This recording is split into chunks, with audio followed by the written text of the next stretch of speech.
Get ready. 10 seconds. 5 seconds. Start. Mr. Vice Chairman, I rise to associate myself fully with the resolution and the concern which has been expressed from all the various sections of the House regarding the urgent necessity of developing rural industries. As time passes by, we are reaching a situation in our rural areas where something desperate needs to be done immediately if we want to preserve the social stability of the country and also to see that full use is made of the time and talent of the people in the rural areas which go waste today, as has been pointed out in the resolution. Sir, the Planning Commission and the Government of India have applied their minds to the various isolated aspects of rural industries, and some valuable reports have been published and some important recommendations have been made in these reports which need consideration. But unfortunately, there is no high level decision regarding the various issues which face the country as far as the problem of rural industrialization is concerned. We are not quite clear as to what, first of all, rural industries mean and what rural industrialization implies. Does rural industrialization mean the utilization of local resources in order to meet the local needs? Or does rural industrialization imply creating of surplus in the rural areas which could be exchanged with the surplus in other centers of the country and thereby create a richer life for the rural areas? Various opinions have been expressed with regard to this problem, but there is no authoritative determination of the policy regarding the meaning of rural industrialization. It has been suggested that if such import of capital and skill from urban centers were to mean merely the multiplication of industrial centers in the rural areas, such an industrialization of the rural areas would nullify the advantages that are likely to accrue as the result of the rural industrialization. The time has come when some decision has to be taken as to what we really mean by this rural industrialization.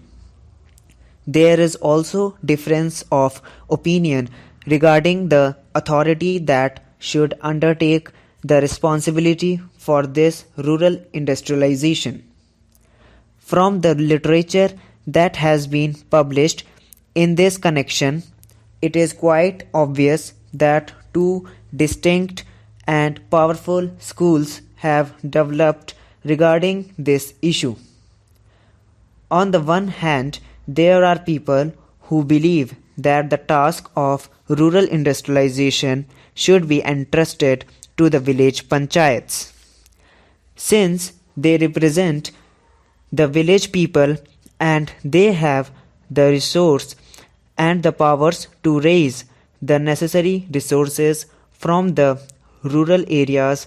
The panchayats, it is felt, are the competent authorities to deal with the problem of the rural industrialization.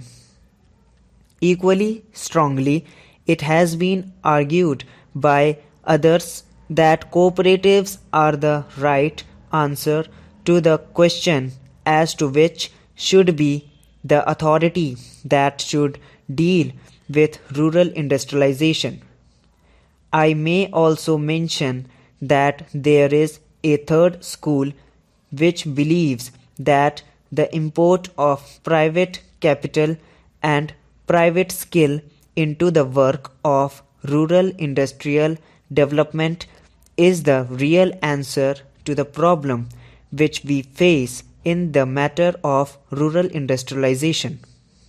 Here again, some authoritative determination of the policy has become necessary because in the absence of such a policy, ad hoc decisions are taken which sometimes cancel each other, and therefore the rapid progress which we hope and wish for in rural industrialization becomes impossible.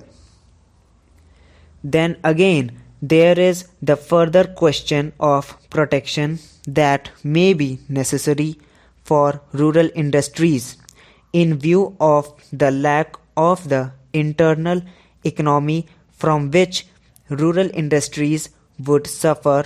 Whatever may be the answer to the question of Professor Malkani has already referred to this question and various suggestions have been put forward.